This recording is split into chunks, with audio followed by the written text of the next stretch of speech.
Video कैसा लगा देखकर लाइक कमेंट सब्सक्राइब जरूर करें। धन्यवाद।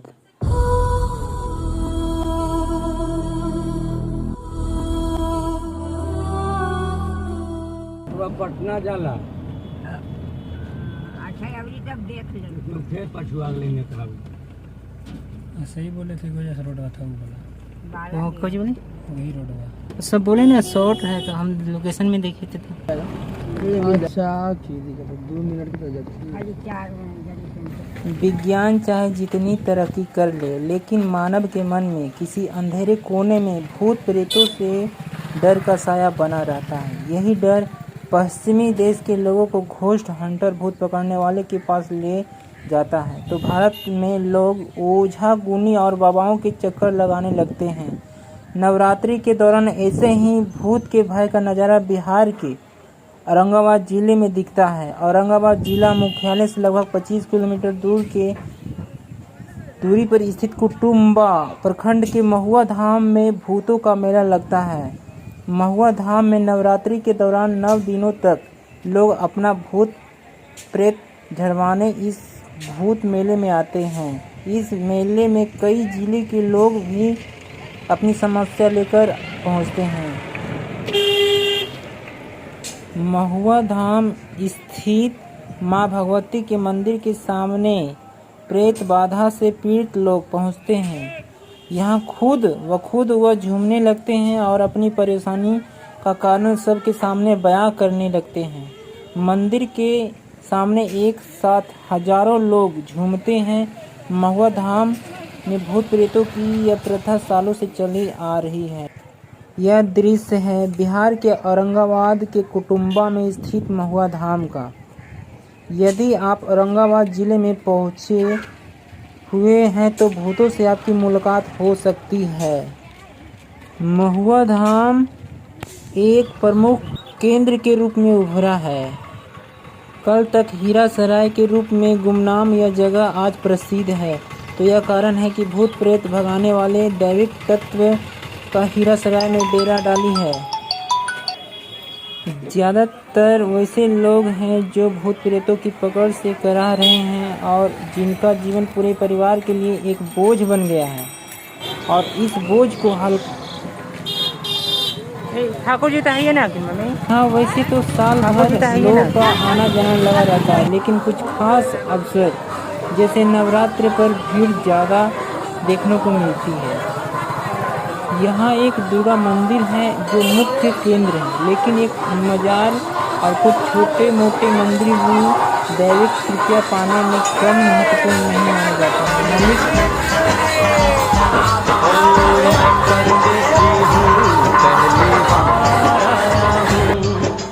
मैं परदेसी हूँ पहली बार आया हूँ दर्शन करने मैया के दरबार आया हूँ पहली बार आया हूँ पहली बार आया हूँ मैं परदेसी हूँ पहली बार आया हूँ।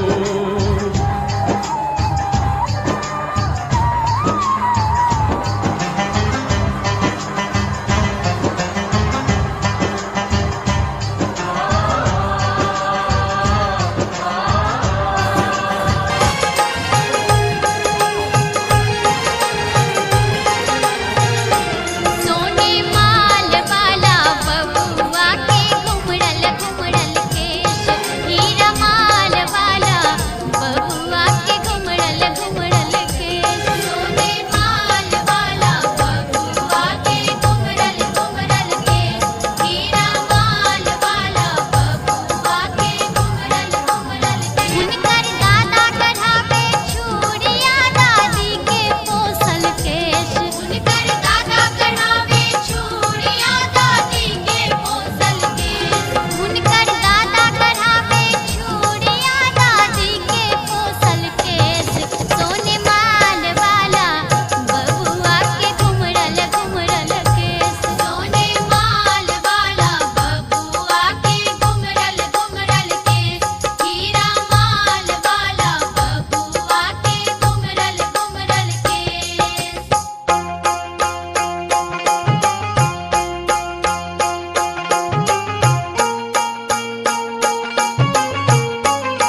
सुनी बउआ के मौसा रोसा गेलै है सुने रे लौआ काने ने बउआ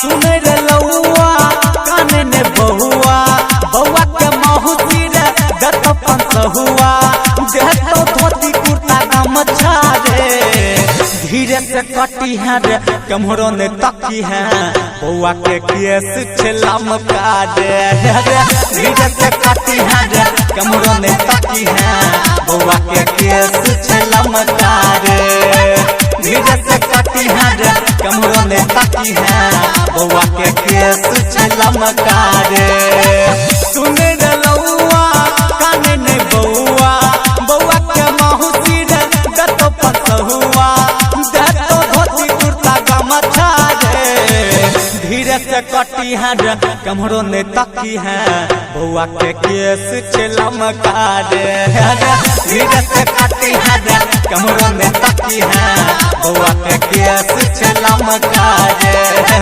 धीरे से कटी है रे कमरो ने तकी है बउआ के केस छलम का रे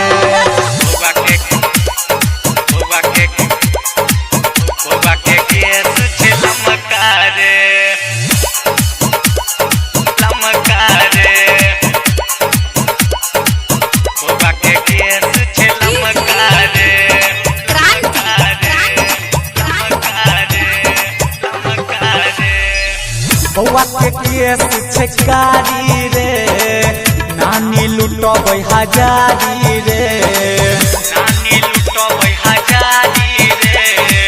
नखरा बेसी करने हजमा देतो कनिया लसारी रे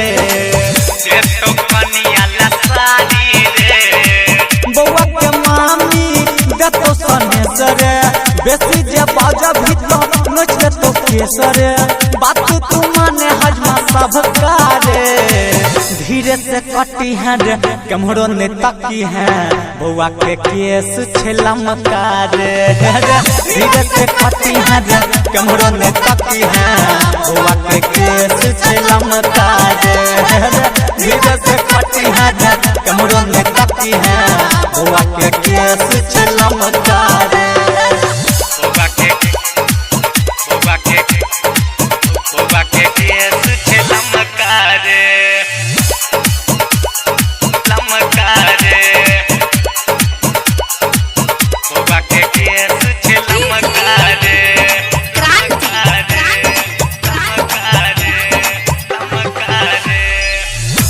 ने तोरा कोनो कमी रे कह छो बउआ के मम्मी रे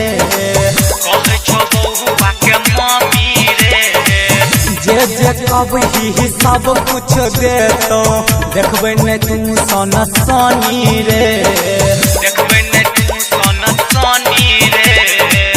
राहुल यहाँ तक के गीत बजही छै बउआ के मौसी मामी नचही छै गाना लिखल के ना जमना भद्रा रे धीरे से कटी है रे कमरो नहीं तकी है बउआ के केस छलम का रे धीरे से कटी है रे कमरो नहीं तकी है बउआ के केस छलम का रे धीरे से कटी है रे कमरो नहीं तकी है बउआ के केस छलम का रे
जुलाई 2022 को सेन कुमारी, हिमा कुमारी और ऋषिका कुमारी का मुंडन हो रहा है। औरंगाबाद जिला महुआ धाम पर गांव का नाम है हीरासराय।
ओए दीदा का नहीं दीदा हेलो हेलो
से सजाएंगे तुझको,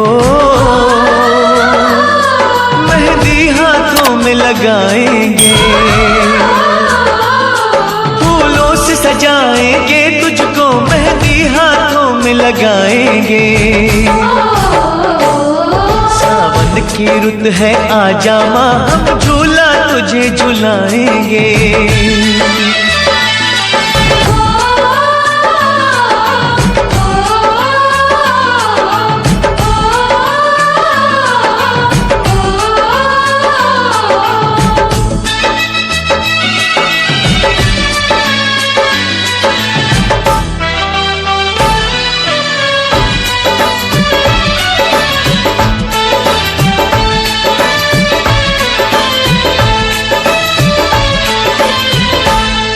कोई भेंट करेगा चुनरी, कोई पहनाएगा चूड़ी, माथे पे लगाएगा माँ, कोई भक्त तिलक सिंदूरी। कोई भेंट करेगा चुनरी, कोई पहनाएगा चूड़ी, माथे पे लगाएगा माँ, कोई भक्त तिलक सिंदूरी। कोई लिए खड़ा है पायल, लाया है कोई अंगना, जिन राहों से आएगी माँ तू भक्तों के अंगना, हम पल के वहाँ बिछाएंगे। सावन की रुत है आजा माँ, हम झूला तुझे झुलाएंगे, फूलों से सजाएंगे तुझको,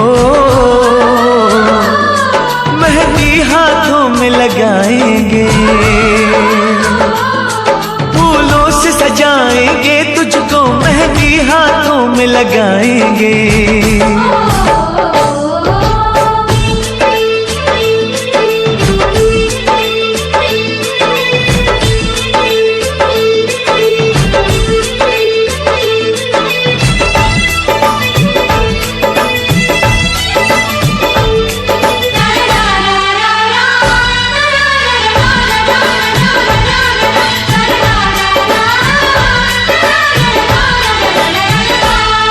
माँ अबुआ की डाली पे झूला भक्तों ने सजाया, चंदन की बिछाई चौकी, श्रद्धा से तुझे बुलाया।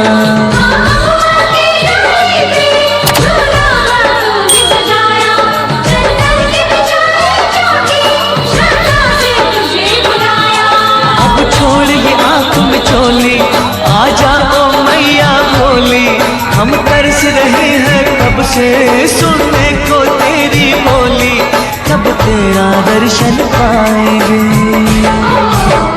ए आजा माँ।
बगल से जो रास्ता गुजरता है उसके बगल में एक गंदा बदबूदार तालाब है जिसमें बहुत सारी महिलाएं झूमती हैं, नहाती हैं। जो भूत प्रेत से पीड़ित होती हैं वही इस कचरा में नहाती हैं, कूदती हैं। तेरी छाया में, तेरे चरणों में मगन हो बैठूं, तेरे भक्तों में, तेरे दरबार में मैया खुशी मिलती है। तेरे दरबार में मैया खुशी मिलती है, जिंदगी मिलती है, रोतों को हंसी मिलती है तेरे दरबार में।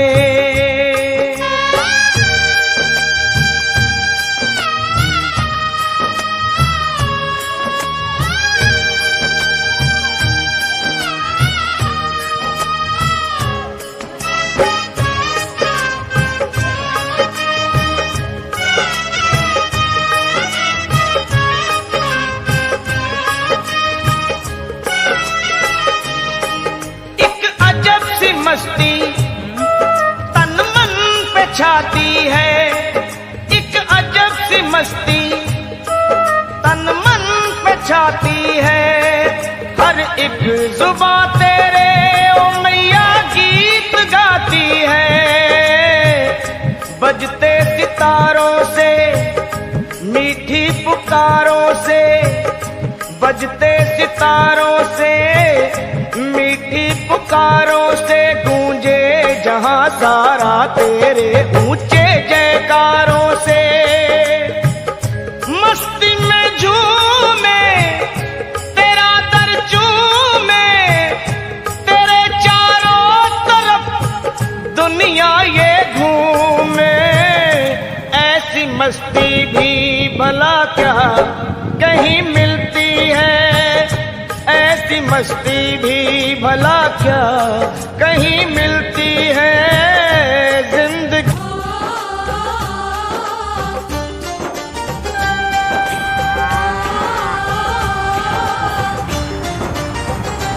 कोयल कूके ऊपर उठाए, यादों की बंदूक चलाए,